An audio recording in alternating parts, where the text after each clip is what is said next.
بسم الله الرحمن الرحيم اللهم صل على محمد وآل محمد كما صليت على إبراهيم وآل إبراهيم.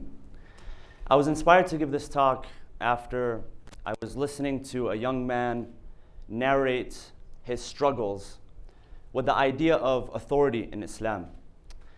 And what struck a chord with me was that this young man was leading a certain lifestyle. This lifestyle in many contemporary conservative practicing Muslim communities would be considered taboo. And so to kind of give a different perspective or maybe a justification of what he was doing, he quoted Imam Hussein bin Ali, who is the grandson of the Prophet Muhammad sallallahu alaihi wasallam. And so this struck a chord with me because it's very close to home. Imam Hussein bin Ali is the grandson of Rasulullah from his daughter Fatima. In a nutshell, 60 years after the passing away of the Prophet, this man found himself in the middle of the desert with about 100 of his closest companions and family members, fighting against an army of 30,000, led by a dictator, and he was killed.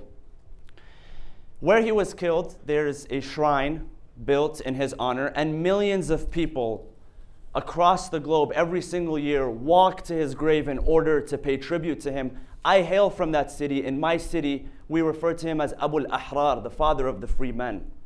So this man was saying that Islam is so much more than these little issues that we worry about. Whether there's going to be music at this mixed wedding, or whether there's how much content of alcohol there is in my vanilla extract, whether it's 30 or 40, or whether that even makes a difference. Islam is much, much bigger than that. It struck a chord with me because from my experience with communities, this mentality exists. Now, there's a truth to what he said, but I disagree on a few points.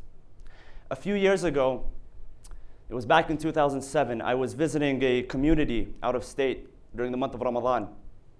And this community was struggling to build a masjid from the ground up. And so they had started, but they had stalled. Why? Because there weren't enough donations.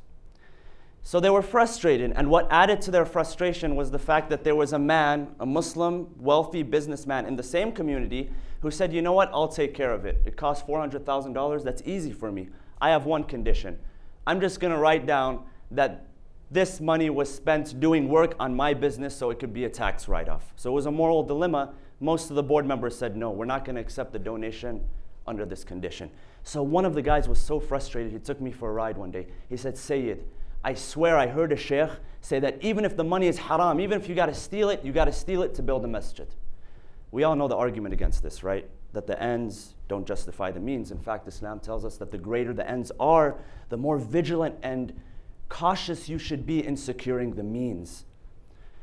So what he was trying to say that, we have this big project, this masjid to build, let's not sweat about this small stuff. And that mentality exists.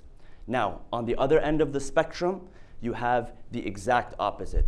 There are some people who sweat the small stuff and forget about the big picture of Islam. Now, when I say small things and big things, I'm just giving examples. We all know what the small things and big things are. There are some people who Islam to them is how long the beard is, how many times you stroke your teeth with the miswak, and how high your thobe comes up off of the floor. Now, don't get me wrong, I'm a fan of the Sunnah, as you can see.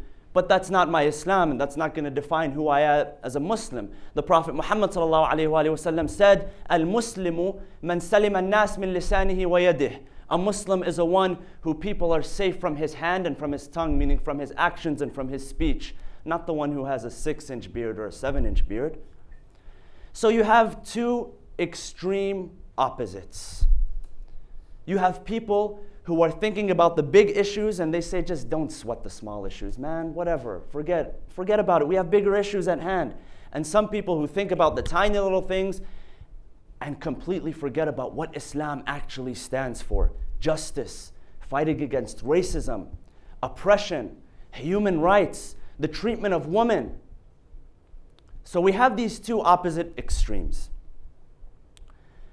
I propose that in order to be successful Muslims, in order to be people who are beneficial, in order to be people who truly fit the definition of what a Muslim is, what a free man is, we ought to find a middle path. We have to balance between the two.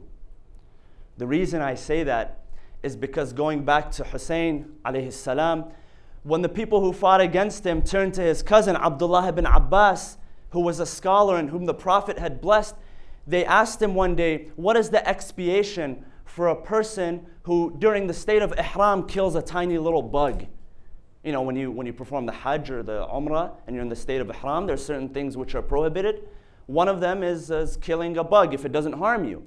So they were asking what the penalty was, what the expiation. And he looked to them and said, you just killed the grandson of the Prophet. You violated one of the cardinal rules of Islam. And that is the protection and preservation of life. And now you're asking me about this small thing right here, the expiation for killing a bug? Their mentality was completely twisted. To understand Islam properly, we got to find that middle path. We got to know how to balance between the big and the small. Because when Hussein turned to his enemy on the day of Ashura, and he told them, if you don't fear God, be free men. He's known as the father of freedom. Muslim intellectuals quote him, non-Muslim intellectuals such as Thomas Carlyle and Gandhi. Gandhi says, I learned to be free from Hussein. He is the father of freedom, but his freedom didn't mean that he was just thinking about the big issues and he didn't sweat the small issues. I promise you, Hussein did sweat the small issues. If you read about his life, his works, his supplications, he did sweat the small issues. And that's why he was a successful person, I think. He was able to strike a balance between what we refer to as the big issues and what we refer to as the small issues. Hussein, before toppling the dictator on the throne, had toppled the dictator within himself. And that's why he was a successful man. Inshallah, as a Muslim community, which is evolving constantly, facing new challenges, we can learn to strike a balance between the big issues and the small issues. I hope all of you can take something from this talk and apply it within your own life on an individual basis. I thank you for lending me your hearts, your ears, and your eyes. Wassalamu alaikum wa rahmatullahi wa barakatuh.